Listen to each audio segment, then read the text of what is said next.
Mechanical advantage. Machines help us perform tasks. In doing so, they give us an advantage. For example, if you use the lever to lift a heavy object, the output force or load force achieved can be greater than the input force or effort force. So we use machines just to make work easier. I always like the example of if you have a bolt that your wrench just can't move, all you need to do is get a longer wrench and all of a sudden you'll be able to move it. So that's mechanical advantage.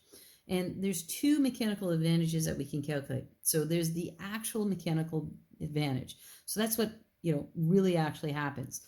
It's the ratio of the load force to the effort force. So the AMA, which is the actual mechanical advantage, is force of the load divided by force of the effort.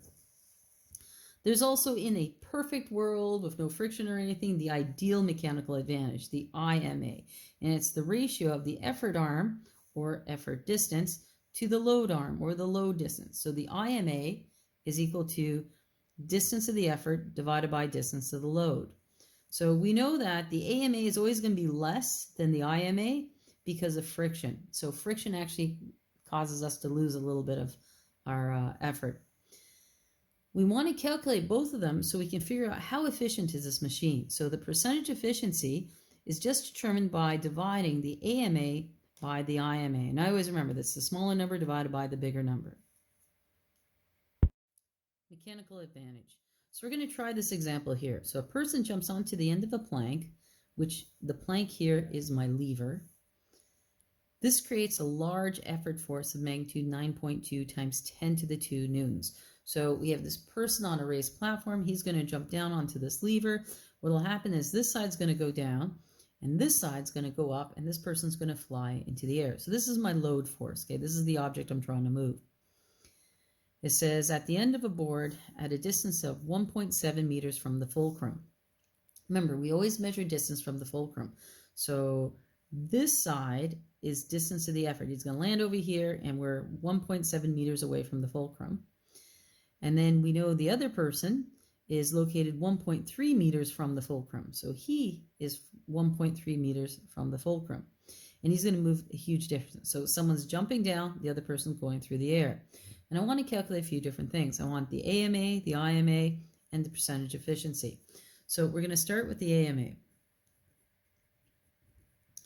So AMA is when we use the forces. So it's force of the load divided by force of the effort. So that would be 4.6 times 10 to the 2 divided by 9.2 times 10 to the 2, and that simply just gives me 0.5. So that means the real mechanical advantage is just 0.5. In B part, I want to calculate the ideal mechanical advantage. So B part, the ideal mechanical advantage. So the difference between the AMA and the IMA is like if we're in a perfect world with no friction. That's what it would be. However, we do lose some energy because of friction.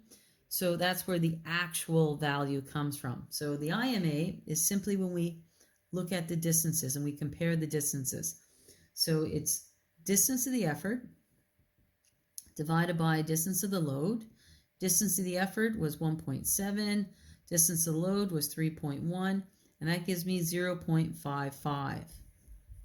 Now you may wonder, well, why am I calculating the ideal mechanical advantage if that's not what's actually happening? What's actually happening is this actual mechanical advantage. Well, you need both numbers to figure out how efficient is the machine. So let's do that. So the last thing I want to do is calculate percentage efficiency. So C part is the percent efficiency is equal to the AMA over the IMA, and that's going to give me a decimal. I'm going to change it to a percentage by timesing it by 100%. So the AMA was calculated to be 0.5. The IMA was 0.55 times 100% gives me 91%. So the efficiency of this machine is actually 91%. It's pretty good. We only lost 9%. So that's why we need to calculate both. The AMA is what actually happens. The IMA would be in a perfect world without friction, but we need it to calculate, well, how good is this machine? In this case here, it's pretty good.